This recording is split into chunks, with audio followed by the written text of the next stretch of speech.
Le atua mamana e sila sila lo famai ile malo o Samoa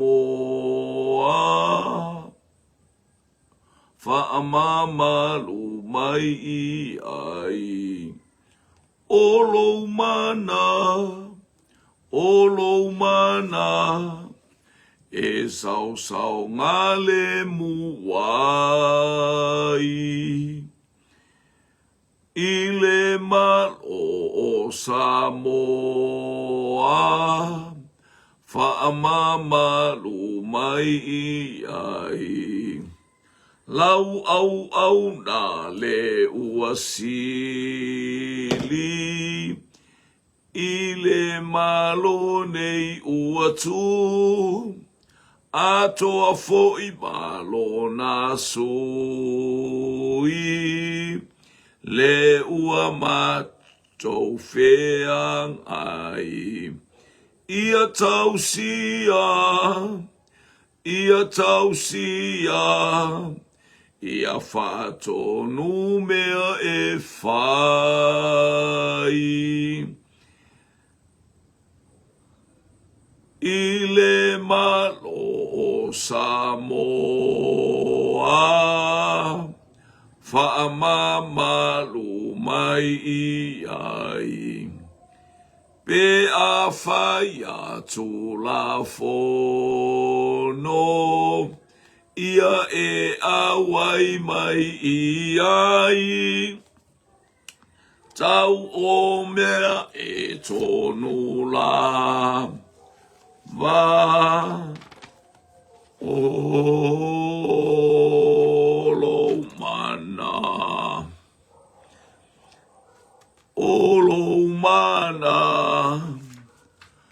olo mana ia whaatutu mawinai e sau ngale muai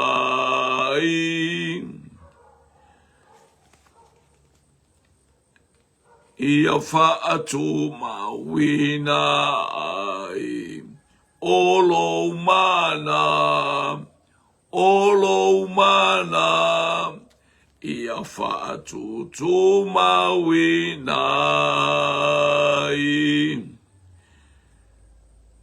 e saunga le muai e saunga le muai ia mamalu maloa o le atunu unei ia miotonu lava ma le pulelelei olo mana ia matua manuia ai ma le pulelelei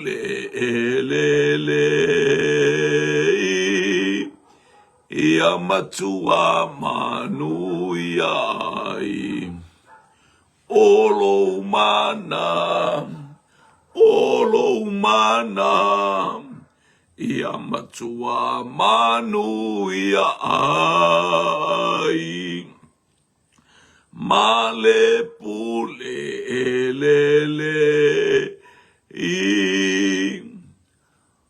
ia matua manuia ai whaaftaita mā tai ovi inga whamanu ma whanene e sili mai ta ele o mātou loto e alangaina lo manu ma lo whasoa mo lau whanau ili nei ta eao vi ia lava oe whavavau mātou ta talo ia te oe ta mā ele lilo ele lanu ni mea mātou te whaia ai mātou te alangaina lo manu ma lo haleluia ina ia tete mu satani mana au whailonga lo mātou manu malo o louvi inga mātou te langi ina le li ene ia whapale oi le vi inga le atua o vi inga le atua o le whamanuma le whaanetanga. E sili lava oi. Mātou talo i le nei tae au, whatasi maia le li ie, ma le mahaftanga, ma inga I penga te whailangi, au mātou o iai ina iai le manuia o lau o fio. Fesoa soani mai, fo ile vi inga ona o Yesu. Amene, ma amene. Ia whatau whasio tatou pa inga, ile nei tae au mātango fie. Hallelujah, praise God. Ia ile atua le vi inga, ile atua le whamanu ma le whanetanga. Hallelujah, maleifo. Maia malai whangunga lele. Ia o tatou iai ile nei tae au whao popo le hasore soifua ma le ora. Ia oli o tatou loto ile li.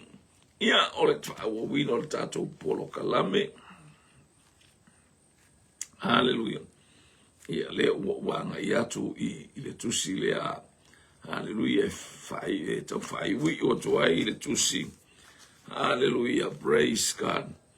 Ile mata upu lua le tusi a Filipi. Hallelujah. Hallelujah. Ile mata upu lua alfa upu se fulu male.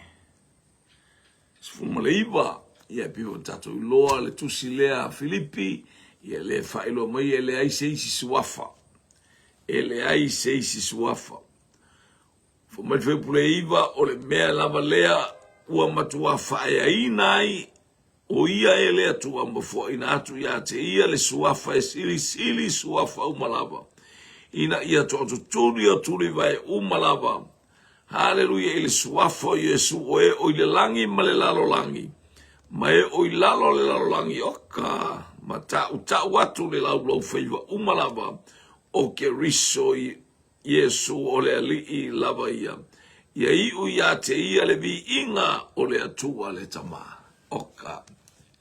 Vi ia le alii. Talova atu le sunga ile. Faifi au. Talova le wauna le atua. Tito lua iwa. Good morning. Papakura. Hallelujah. Ia pota pena fo imo lau ngā ruenga. Ia lofa ia tala le lei ma le ainga. Hallelujah. Te lofa ia te oela uso whaftai mo le awai. Ia whaftai fo mo le good morning o whapeatu. Ia tai au mamalu ma le tai au mata ngofie. Tai au fo mo oela uso. Le laua ua o malwhai pules fuluiva. Hallelujah. Mana ia whai pules fulfale anto fo ia tu ia ilunga. Ia whaia mea umalama malele mui malele fifina wa. Le mana o tātou te whaia le mele o le angasara le sai le nuu le amatanga a o mai ai kupito mui fifina wai sfuluiwa vai maunga talofa se fulu wai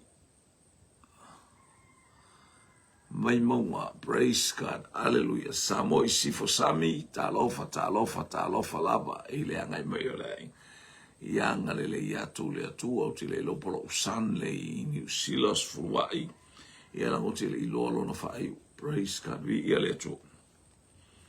Hallelujah. Hallelujah. Mai awala mui. Ia awa tātou te whaia le mea mui. E o le angasala le mea once ke mui angasala. Hallelujah. Ina ia avea o tō mai ua le mata ule angaina. Ma ua sao le amio o le whanau le atua e le pona ia le sa tatou iai lono winga a tatou mui mo tatou fifina wai o le angasala le mena le mana oai awane ia te tatou le anga le o le li o lo tala no whaamtoe le kalesia I Filipi o le atafo I le tala no me le nganga pa ia I tatou le whanau le atua. O ita ina ele nganga pa ia awani o tātou tau mui awani o tātou fifina wai fai upulale sfuruiva o te wha moe ile li o Yesu o te vave awina atu Timoteo ia te utou ina ia fia a unei fo lea o lona manatu lea awina mai Timoteo ia peo si sotanga fo ia le tātou fia Haleluia, o le nganga pa ia o le tātou whanau nau ta inga le ina ia te i tātou, e almesa o i Timoteo, sau Timoteo se a mai se whaam, se whi au ma se whaala e au se iwa ai atu i eila atou ia Timoteo, haleluia, tala noa mai o Timoteo se whi au na le tau a mai pe a tusa ai male fina ngalo le atua, mea uma e tusa ai male fina ngalo le atua, ia whaia pe alau, haleluia.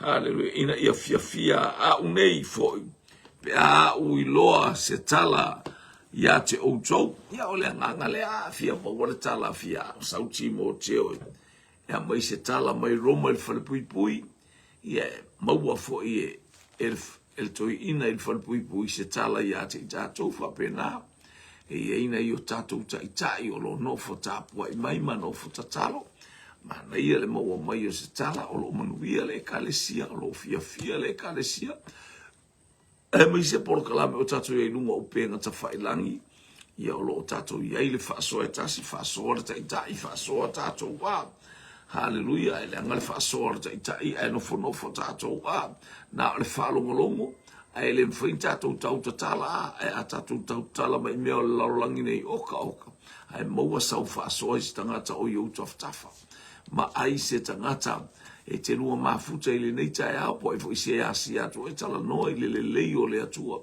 Hallelujah, praise God.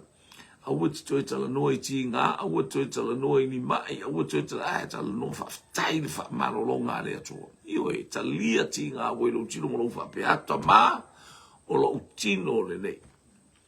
Hallelujah, ole malu o la ua fio. Whapa ia mai leo au na tina te alofa tele sa mo sifo sami hallelujah mo oe vi ia le atua praise God ia ile anga le leo le atua ma le family ang faftai ile atua ile na famarolonga faftai ile atua ilo wola o lo maua eteva ai atua ile atua mana famanu yang ua ta pena le atua i tangata fe doa ima fita uli e fo i atu ma alalanga ilo na suafa. Hallelujah, sa tatou vai, sa tatou mamao ese, ia ole nei ua tatou iloa ole atua ole wha marolonga ala ia Yesu ke so fo i atu ma le loto wha mauralo. Fa i atu ile atua, hallelujah, wha mangalo mailo u loto le wha mangalo, fa mangalo mai ia tia ola ua fionga a le fa mangalo te le fa mangalo mai lo wita vave fa pena ista na te vave la to wita Louis Robertson se talofa le ona le atua ia o te o folo fatu le tai ao feilo ai ma o le usovi ia le atua ma ona hallelujah fa ia tu ile atua tama wa utangata to mumu o utangata mui o utangata ita mai ita fa mangalo mai ita whamangalo mai ita, ia whamuni atu samu isi whasami, a o ia ilunga o lo wenga ma mea umalo ia. Ia. Praise God. Mai maila whapulelo asfuru, a waele o iatia use tasi mate loto whatasi. Na te tausia whamaoni mea e manu iai o tau, koe whafonga mai. A waele o iatia use tasi mate loto whatasi. Na te tausia whamaoni mea e manu ia i outou. O le share mai le apostolo. Share mai e ia i le ekalesia. O le loto le apostolo. Te mana o atala noa atu ia. Whahuku le whalongo. E piho i tātou whahuku lau whalongo. E te manu ia ai. O te manu ia ai. Tātou te manu. A iei fo i se comments. E te mana o.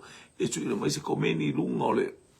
Anga i tātou mau i tātou tusile tātou talanoa i oka se le mana i o le tātou ngalu e ngā whaiwhatasi e le ngā o au ia hallelujah o te talanoa ia e talanoa mai fo i oe i lau tustusinga ia tātou talanoa tupua i lo ta fia ma lo ta oli ia le li hallelujah na te tausia whamaoni mea manu i ai outou e iai mea e ao ona whamarosi, o le mea talanoa e maua le apostolo mai le atua. Talanoa mai le atua i le au-auna, i se au-auna, e mana o mia e momoli le fe aule i fia, momoli le fe aule. Ia e pe on tatou whamarosi e le upo le atua le fina ngalo le mole nganga pa ia. ina o tātou fe wha malosi ai, ina i o tātou malolosi le upo le atua. Lua su matasi o mtau Filipi lo mtau pelu alu fai pelu su tasi. Awai sa ili e ilatou uma latou lava mea. Ele o mea ke riso Yesu ia le ngerale. Te lor tangata o mai sa ili latou sa ili le ngo Yesu. Awana i tātou sa ili mea ilunga su afo Yesu tātou wha maua lalo.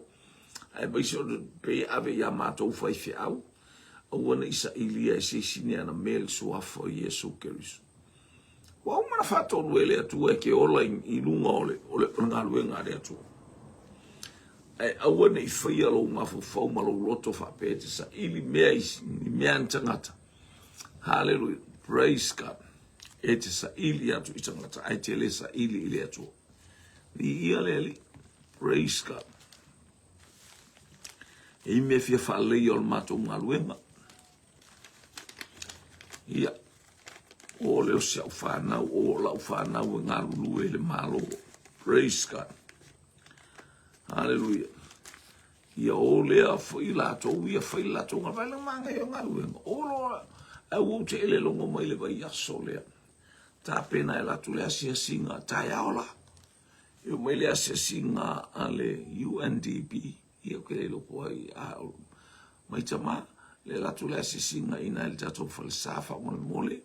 Ia leli ia e tauna tau atu ia o e atu la se singa tai au staimi tai au nui o tai au sforei e anga i mai e ole mana onga le ole apostolo ele intanga tala tau te ngaru lue whaelele hallelujah pray e su e ame al tanga tai mana yo nei au whai ngaru e ngot whaftai whai au le atua nei au whai ngaru e ngau au mai e o vava ai solo tilo solo i mea la tau te ilo ele io o ielo ma fau.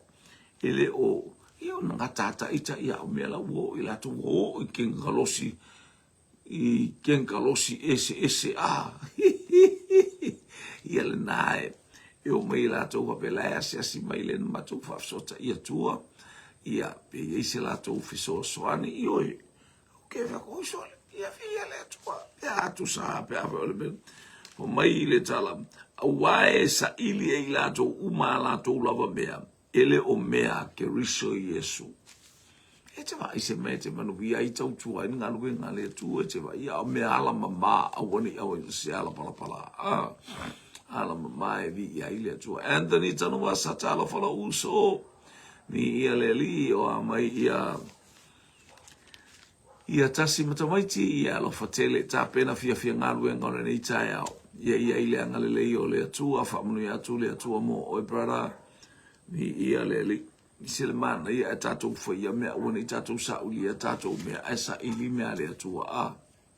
Praise God, vi ia leli. Ia ile angalele o le atua, awhai o le insinia e mai mei le pe, tāwale le whaifi aue, o le tāwale la uma ia i kangaka o le loko. Ia nai saule se mana ia e lisi, o lisi fwoi au o mnanga na, e taunu umaloa mātou te tai taunu umai foi mal tāwale. E whialua i eis mātou tau mātai ta.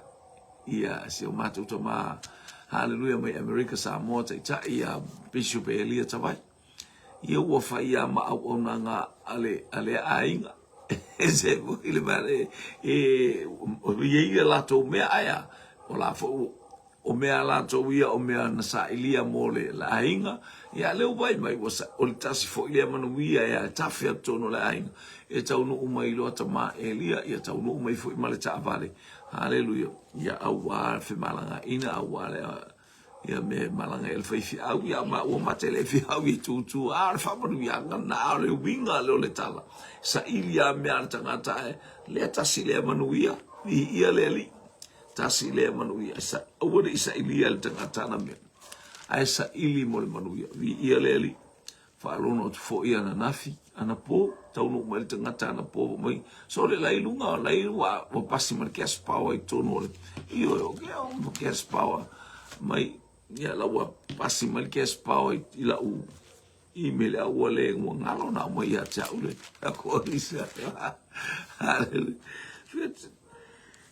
ia le tua o me va pena a tatu lua me manu via ai o te no fonofo o le teu fungala au e tu iru mo le laulo o le faifi au e te no fonofo o se fangu vai ave tau mawhaile faifi au whaile na launga au e te no fonofo manuia whaapea na o oea e titu in e la sila fia e le atua laulo to wa e fia tau tua mo le faifi au haleluia ave se fangu vai e le faifi au pe ave se fangu sumaria ma se fangu e ma se ele whapela tatu watu ma di fangu kekele ave se fangu pe o le fangu vai ia ave ai ave mase ipu na ile fia tau ma fala fai au ile ipu ia ave mase le ipu e tu wai mo le fai au ile ipu le tau ma fai la wai inu ia le tu a o tu praise God taru so ai America Samoa te la ungai e ma ba la ma le fai au e to fuma ua ma le tamai ato fai pe si ako ako la langa fo le mo me la langa ato e fatau mo ia tina me fa bisi ato come ia ato vai se e ia ila o famu vai e ia ila o lole miti oka se au nanga e sila fia ele atua praise God. Hallelujah. Oi te ngata na te whaia lea au nanga. Ola. Ni ia le lia i male ula le whaifi au. Ni ai la tua la te le fia ula. Ola mela ule fia ula i tau no ula ina. Ia pifu ila le ula le meisi ua fine. Ola mela ule ula ina ai le. Ola mela ule ula ina ai le ula male wha solo na ta pena e wha la eia i le atua. Hallelujah. O le wala ula il fai au le wala e il fai au o sili ona fala e il tangata le tu la no me fai a te tato e te fai a ile tangata o la e te fai a ile tu. Hallelujah. Amen. Ia man ia foi fala longo mai ia mtato baba e tu sole le wo ta fia mo fai pule a wa esa ilia ilato de fa pia mtara amata mai los full fai o Filipi mta upelua fai o pelu asfulu awa ele o yatea o se tasi mate loto fatasi na te tausia fa maoni mea e manuia ai o tau ia hallelujah yo le mana onga lea ia tatou walu e pea sa i tatou fai mea i pea taiao o uli afiafi ia fai se koma se steimel fai se au ia latu le taiao o uli afiafi ia alu aila na esi alu aila isa foi se polo kalame ia awa esa ili e ilato ala to lava mea ele o mea ke riso esele mana ia esa ili le fialo fani esa ili le fia io mea ke riso o le ngaruenga tato te faia wa le fa ke riso e moli mau ngaruenga a faito te le tavitonu mai na awina mai au ile langi. Hale e faile ngaruenga o ngaruenga uma wo tova ai e moli mau ia te auto. O le whamalo si lea Paulo le kalesi e moli mau ngaruenga. Le la le mai Paulo i a Filipi. Tele i o tangata olo i a te. Ua o mauti noa e fata ngā faile ngaruenga le atua. E la tau tele e whaia whaale leile ngaruenga le atua. Praise God, praise God, praise God. Hallelujah. Hallelujah, hallelujah. Praise God.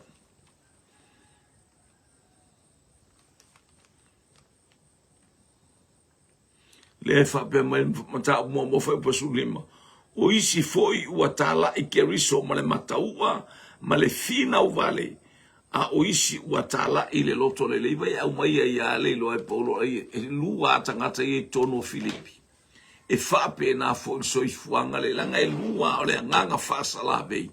Ia ma le nganga pa ia o lo fa manu ia tu ia te o. O e tala i ma le lofa. Ua iloa e ilatou ua fatu ina au ina ia o tu atu mo le tala lele.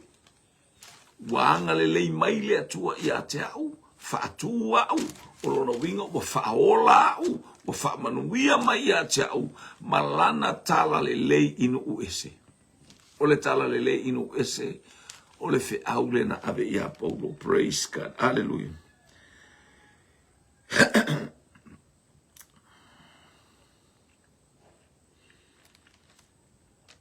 Wa alo mana fa pules fu valu le tau su etua. O le nei pe fa pe fea. E ui lava I whainga uma. Pe fa tanga fai, pe fai ma le fa maoni, ua tala ina atu ai Keriso. O le mea lea ua ou ori ori ai. Pe fa maoni, pe fa tanga fai, pe fai ma le loto, Paule me o oli o lo al watu ai le ingoa Yesu Keriso. Watala ina Yesu Keriso. A fai o mea Yesu Keriso o se maunu na ana tau. O lo i le langi, hallelujah, le tauwi o mea uma.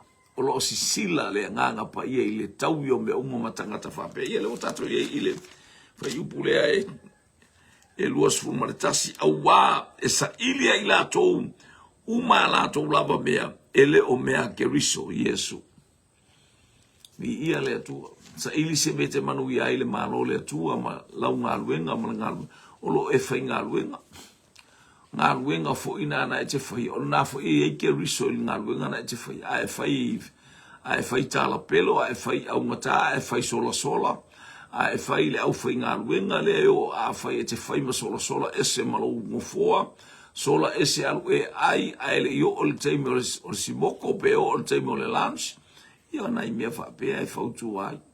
Mea fo isa ola I le olanga e whaima sola aia. Aua whalongo I le upu ale atua aua tātou te sola. Aua tātou te sola ese I mea wha pe. Aua utou I loa lona wha maoni. O le wha maoni o Keriso. Na ia o le talanoanga I le au lea o praise God. Timoteo, le talanoa ia Timoteo. O te wha moe I le ali I Yesu, o te vave au ina atu Timoteo ia te outou.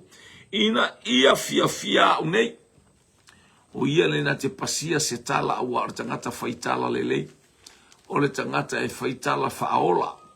Ele o tangata whaitala e whasioti ai oe. Ia le ali. Le fai bai a ua au I loa lona wha maoni. Na ia au na whatasi mau I le tala lelei. E pei o se atali I lona tama. Ia whamanu yanga ia le atua le tala no mai Paulo e winga I le tawaititi le o Timoteo. E whape na fo oe malau au nanga mareta au nanga. Hallelujah I le atua e pe ona e awai le ataimi ma le ataimi lo fia whalongolongo mareta whasoa whatasi.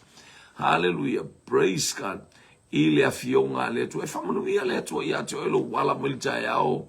Hallelujah, e nofo lo alu lau kes oilea le meo lau ia o le credit o lau telefoni aia e o na credit e mau e pae solo pe ao ina whamanu ia lo ia te oele atua ma le loto fia.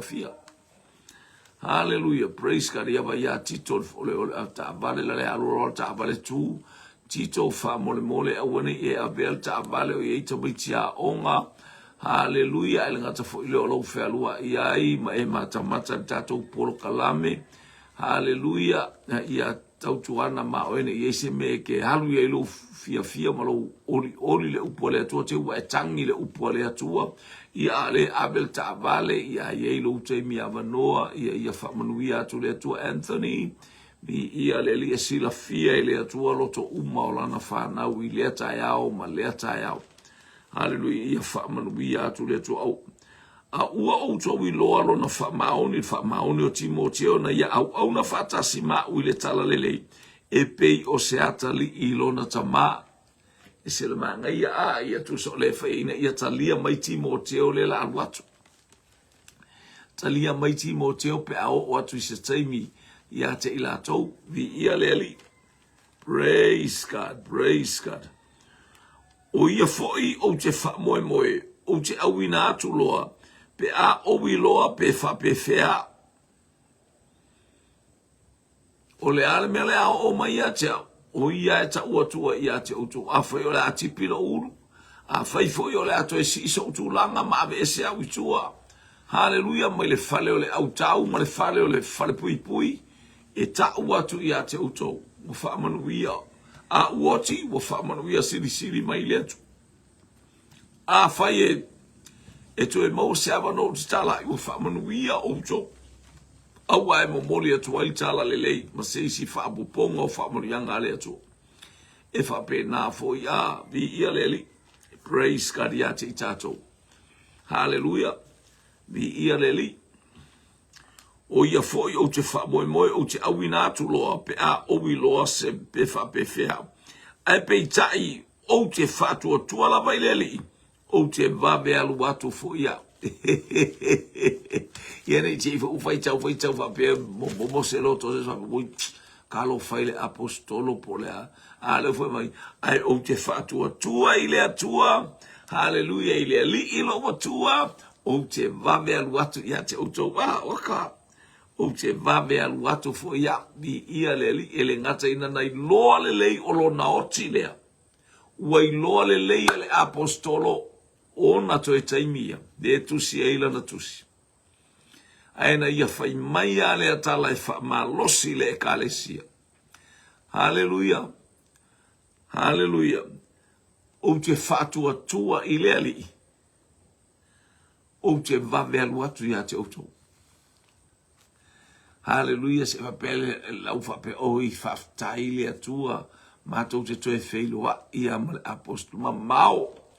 E ma mau o Roma la ia le apostolo. Leisi tuo o leisi tuo Europa.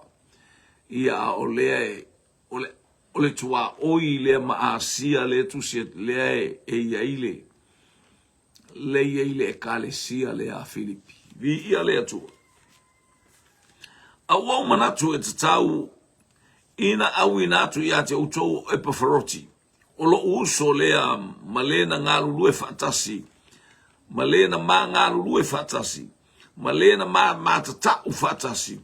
O la utou abe fe au. Male au na mai i lo umatiba. O Epafaroti lo ngomingo le tangata i latu i Filipi. Tangata i latu i Filipi aya. Lea ua whapea mai te manatu e tauna au winatu ia te uto Epafaroti lo uso. Hallelujah, o le sa mangalo lue whaatasi, ma mata tau whaatasi. O la uto abe fe au. Ma le au auna mai lo umatiba. Mi ia leli, whaamatala loto ile au auna le atua Paulo. Wa mai o eise me te mana o eise fe au abe ise tangata e eise me abe oile. I eiso fina ngalo e eise upo e mana wa mai le atua e ave i ngalu le ave lea ainga male ainga i Roma. Ola na fe auna le ave. Ha le ua manatu. Hallelujah. E te tauna send le tangata lea. Hallelujah. Tauna ato e foi Epafaroti i to tono o Filipi. Via leli. O le fai fi au le a Filipi. Praise God. O la o tou ave fe au. Ma le au auna mailo umatiba o kale au auna ngam. A wasa na una watu ia te auto umalava. Na atu atu vale foi o ia awa na au whaalongolongo ua mai o ia.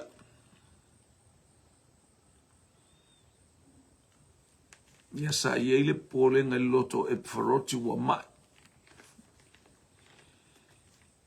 A wa foi sa mai lava o ia. Na fai a oti a ua lofa le atua ia te ia. Ia lele, ia e whaalongo maila. Maria kepu ta lofa lava tina. Whamunu ia atu le atua i leanga i Melanita. Ia wa au auna le atua a ma ia. Hallelujah, i fo ima ia ta ia tātou ia ese tātou te wheoa iai. Tātou te loiloa ia tātou te mana maina. Ia o le malo longa le atua e ala i lava o ke riso. Lea tātou te manolo alungu whape atu i tamā sau le ea. Sau le vani monimo. Sau le li ia mea umo mātou mana waina le ea o mātou mana waina. Ina ia iai lau wha malo longa i to tonu o mātou tangata. Vi ia le li. Oka se au le.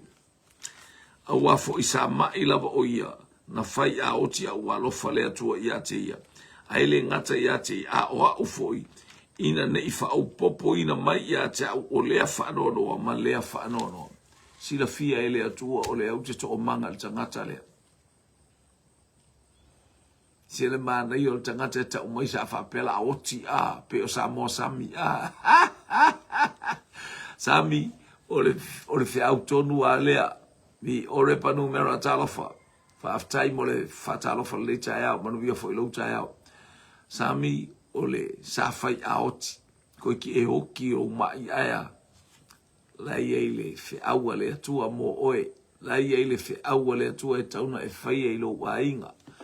Tala noa iai, lai ei le whiau e tauna whai atu isi au whanau, i o tau wola fia maola manu ia ola whaalafani oka, ia tupu si au whanau e manatua au upu e ola le upu langa le upu le atua. Hallelujah. Vi ia le li, manatua pea oita sanga. Hallelujah, ona o mai lo tino. Au te whātua tua i le whaamalo longa le li. Praise God. E whaamalo lo ina i lo tino vi ia le li. Whamaine i te ua whaupopo ma ia te au. O tala ia le apostol. Wa lofa mai le atua ne ioti. Hallelujah. Ia e palasi mai se avenga ia te au ilo mafau. Mafau pea. Hallelujah. Ia Epafaroti. Ole au na le atua e whaanoa noa e pe ole winga na le tala paulo e whaanoa noa e pe ate wata umai uoti Epafaroti. Alo o anga le lei mai lava le atua fua ilo na malosi. O lea na atili ai ona ou whaatalise ona awina atu o ia. Ina ia ori o tou pe a o tou to e wheiloa i maia. Ia whaafeo lolo ai fo i lo u whaanono. Me ua awina ai wa sendlo el tamalo Epafaroti e alu. Longo vinga la ata umai o le ta umai Epafaroti na sauma le tusile au mai Filipi. Oka e se au le iso. Leo o tato i o le tusilea, o le tusi na au mai i Filipi, e le tangata ingo ia Epafaroti. O lea ia o tautalia ai o ia i le ali i male ori umalava, ma ia whaapele peleina e o tau e ua whaapea. Ngā ruenga maso se malanga ma malanga e fe malanga i ele au auna le atua ma au auna le atua i o tautalia ma le fia. Au e te mumu. Hallelujah. Wa aitalia e o malafia o le fe al watu tangata. Hallelujah. Ele o tusa ia na mela fa ia la tu suafo Yesu.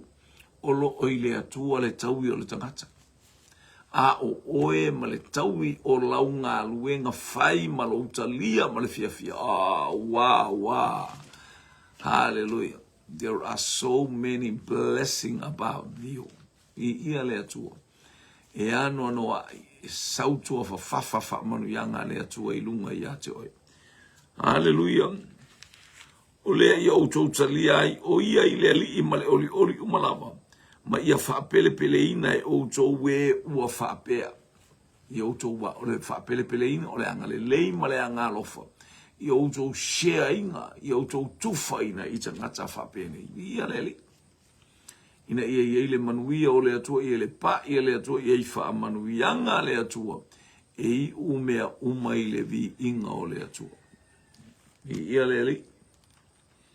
Man whai upule e tolu sifu. A wana whai a oti o ia ona o le ngalue ngā ke riso. E le i wha pele ina foi e ia lo na ola. A se ia wha ato ina e ia mea sa ato i lo o tau au auna mai atea. O le au auna ngā Filipi na au auna i a Paulo. E le iti. O se au auna ngā le whapea i Paulo o te ilo tātou te tau o tātou te tau atu i ai. Pe umana mata upo e whala i ai. A o lo ua tua e wha a toa i a te outou mea uma. Tu somalo o to uanga le lei. Te talo o Paulo i le atua. A o lo ua tua Filipi e wha a toa i a te outou mea. Peo e wha longo mai. A wana whai a oti o ia ona o le ngā luenga ke riso. E le i wha pele ina fo e ia lo na ola. A se ia wha ato ina e ia mea sa toe o lo outou au auna mai i atea. Hallelujah. Ai eise mea ua e te taua e loa le lei e Epafaroti o le mea tauna mai Filipi e wha tino a i o le ase tupe na te maua i Roma.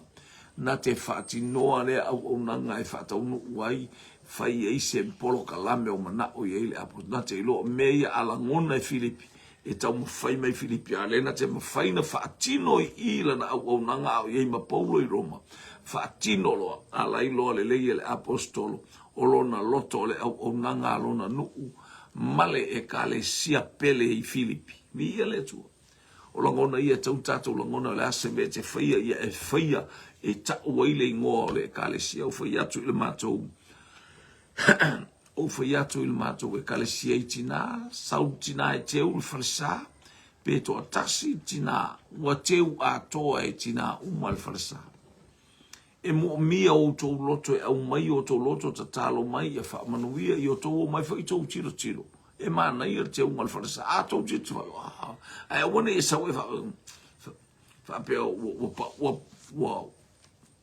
ua whale kongo i lau ke unga whalesa ua sili a kuru ke unga le ai o le tau unga whalesa a tō asina o le tinala e whai a oe whai te whai a ilisi aso pa aleluia o le ale matango fia i lea taimi ma lea taimi whaaftai i lea tō o le ngaruenga e tasi.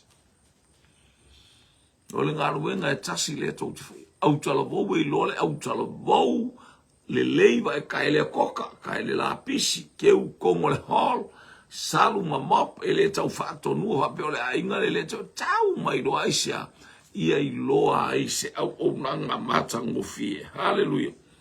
O lo whaatino i lo na ola awana whai a oti, o ia ona o le ngaruenga keriso e lei whaapele pele ina.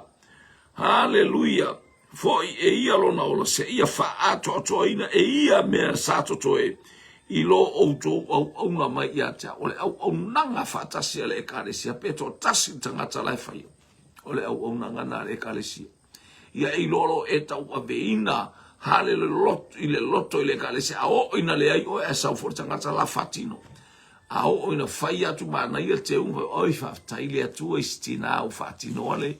Ai wane e sau e whape e uoilo wisu whape ai fo ila la e alu ka penga maingi mea silisi. O ai ko inga mea le whai mai lo loto e le loto i le atua. A le whai lo loto vale. Loto e palapala e ino le atua. E uma mea uma e te whaia na o le palapala o le toto e leanga. O le toto e le lei. Le ar toto e le lei e manao ia whaamanuia le atua motina. Pena lau tolo vau le au ngasa. Le au whai pese. Whamonia le atua ia te oile nei tae le au onanga ile nei aso hallelujah o ea nga i atu ia whaia mea uma e vi ia i le atua. Whai so se ngaluenga le lei e te whaia i lo whare whai ngaluenga te whaia i so se tasi. Ia maualunga le vi inga o le atua. Whaaftaita mai lau upu. O lo suafa ke riso lea mātou te toe whaamalosi, masanga whaamalosi o wa lo fina ngalo lea. Hallelujah, wa ala mai lea nganga pa ia whaamalosia lau lava e kalesia. Ia ile manuia o lau a fio i lunga o uta ngata ile nei aso whaita ulanga lau e kalesia. Hallelujah, o lava so se tasi o whaalongolongo mai. Tupu ailo na loto. Ia whaamanuia o tangata pe ata wane ile fe au moli o le neite a fo ili vi inga ia te oe. Fuanga le ia so mātou te bo mia oe alo whātu upe ngata whailangi. Mātou mantua na i o mātou tina mamai. Ia iai tu mauma. Ia iai le fia i lau upu. Hallelujah. Ina iai umea i lau vi inga. Praise God, praise God, praise God. Ona o Yesu. Amene, amene, amene. Ia leli. Alofa tele mo tu tatou whero ai tāra suma lua. Au wina atu lau polo kalame tali fesili. Ai mainu. E mamao le ala. Whaftai.